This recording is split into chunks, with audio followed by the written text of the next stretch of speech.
Hello, beautiful diamonds of light. It's your girl, Diamond of Light. And I'm up here with an intuitive energy reading for the mind, body, soul, and spirit. I speak all is well with each and every one of you all. Today is March the 6th, 2023. I'm up here to give an intuitive energy reading for the March 6th to March 7th, 2023. It is like early afternoon, so let me get up here early and get a message done. Y'all know I always gotta get up. Give me a second. Let me turn this heat off before I get back here to choking up. Oh, okay.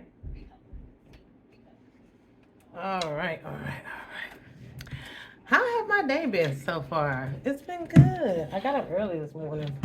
I got up early, and then me and my fiance, we left out. We caught the bus to the store, and we decided to walk back to get some exercise. So, I walked about, I want to say 2 miles today. Could be longer. So that was a good thing. I needed that. It was a nice walk. I needed some exercise. I need to get out of the house because I've been out of the house for days. I don't get out much. Especially since we don't have a car right now. It's coming. It's coming. It's coming. It's coming. But yeah. So unless it's going to get our daughter or going to the store or something like that, that's my time of getting out. Other than that, I'm isolated. But I make the best. I make the best of, being in the home, being in the house. I make the best of it. Like sometimes I can be in here so much I just get a little, I don't want to say depressed or down, but it's like, it gets heavy. Like, I need to get out. Regardless if I'm going out to walk, get some fresh air, I just need to get out of the house. Because I'm very content. I have allowed isolations to help me flourish. So what people been trying to put on you for your worst end up can be for your best. You know what I'm saying? Because people do be trying to put isolation spells on people and stuff and keep them trapped, not knowing that some of us flourish alone too. I'm a people's person because I grew up always being the show of the party or whatever, the life of the party they want to say. I was that person that was energetically always, into something, doing something. uh yeah, it was always me. Like, and I was an athlete in high school, so I was always used to being like, I was good at what I did. So I was always the good, pretty used to being the center of attention and stuff. Um, wherever I went or where I was around, I was just always been a people's person. You know what I'm saying? Never been a boring person. I can't even bore myself. Like, I'm gonna entertain myself. You did.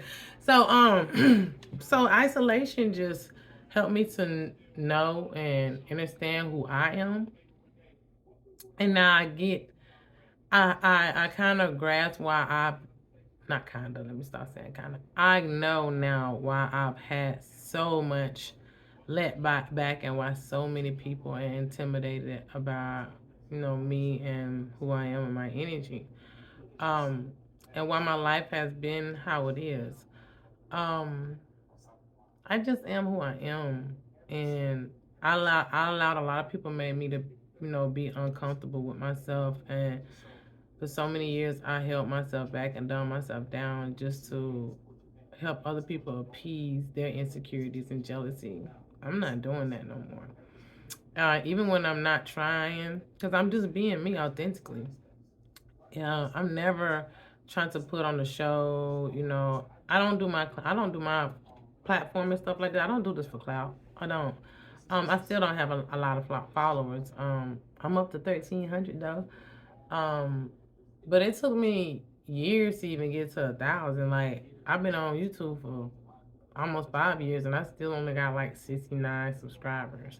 And I post wonderful content, amazing stuff, authentic stuff on the regular, but I just don't get the traffic. You know what I'm saying? And they got to do with a multitude of reasons. A lot of people are jealous and intimidated by my energy, and they'll rather act like they're not watching the support to copy and mimic. And on top of the spell work, people doing spare work on my social media accounts and my businesses and my create all that stuff. But I don't allow that stuff to deter me or stop me from being me. You know what I'm saying? So me being isolated has helped me to flourish, to know even greater who I am, whose I am, and connect actually more to source and my ancestors and guides, and to tap in more. I mean, it just gave me pressure, and it created the diamond of light. I was able to heal. Um, Because mind you, when I was on the go and I was around people all the time, those people are always influencers, are making sure they lead you astray or putting you in situations around people, places, and things that's going to set you back. You never know. Like, people introduce you to people, just those type of people, so you can be deterred and throw you off your path. And sometimes people want you to meet certain people or bring certain people around you just to set you back. Um, and then they'll bring you to around certain situations and have you triggered in those situations to cause you to get out of character, get in some type of trouble or something. Like, a lot of times people be trying to set you up for the win-win anyway. But depending on who you are, what you're doing, I just was able, being isolated, I was able to overcome my addictions, um, which I really didn't have addictions growing up. Like, I was an athlete in high school, so I took that really, really serious. Like, I pride myself in working out and my physique. Like, I don't work out now, but I need to. I'm going to. But I was really, really cut and built.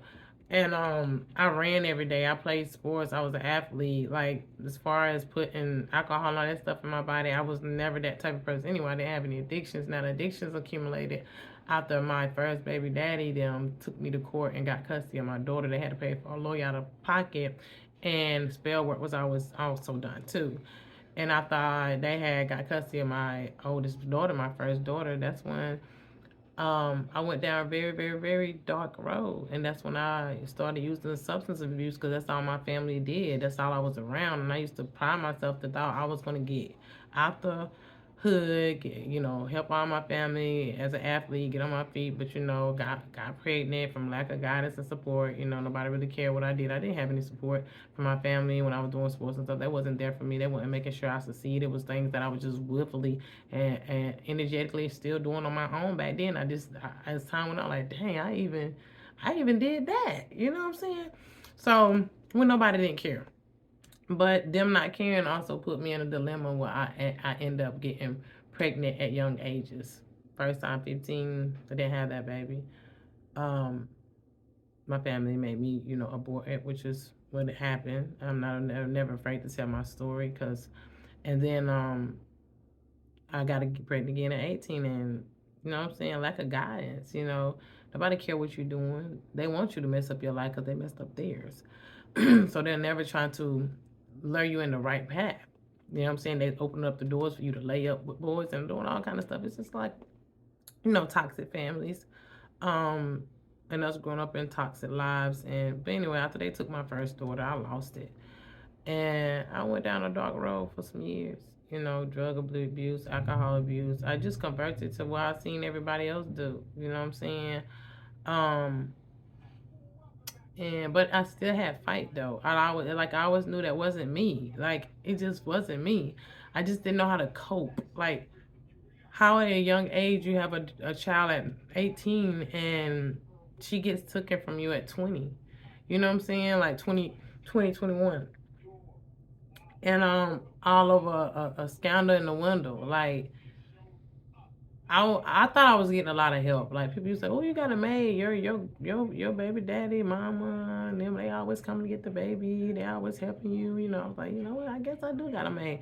Not knowing the reason why that was helping me so much was to portray as if my daughter was living with them and they was taking care of her. They had even got her a doctor and put her in the daycare. I don't know why they put her in daycare. The damn mama was a stay-at-home wife. The dad was a pastor of a church. These so-called Christian folks doing magic. You know what I'm saying? But I should have seen it coming, and I don't mind telling my stories because I'm always up here being back, and before I get into the reason, I should have seen it coming because he already had his, for them to be church folks. Their youngest son had a child at 16 years old. I wasn't, and he was 19. All right. When I met him, I was 17. Okay. So it it it ain't like, you know what I'm saying. But anyway, his daughter was already 3 when we met, and all we used to do was go pick her up and take her to his mom's. Like he hardly ever spent time with her. And he used to want to be up under my butt all the time. And I remember when I got pregnant, he was trying to hide me, and they found him because they had a tracking device on his car because they was paying his car payment. Mind you, I didn't know none of this. And his mom, as I was getting to know her and around her, I would go with her to pick up his daughter and stuff sometime, and she would say the little girl smelled like marijuana. I'm like, "Jay, you smell that?"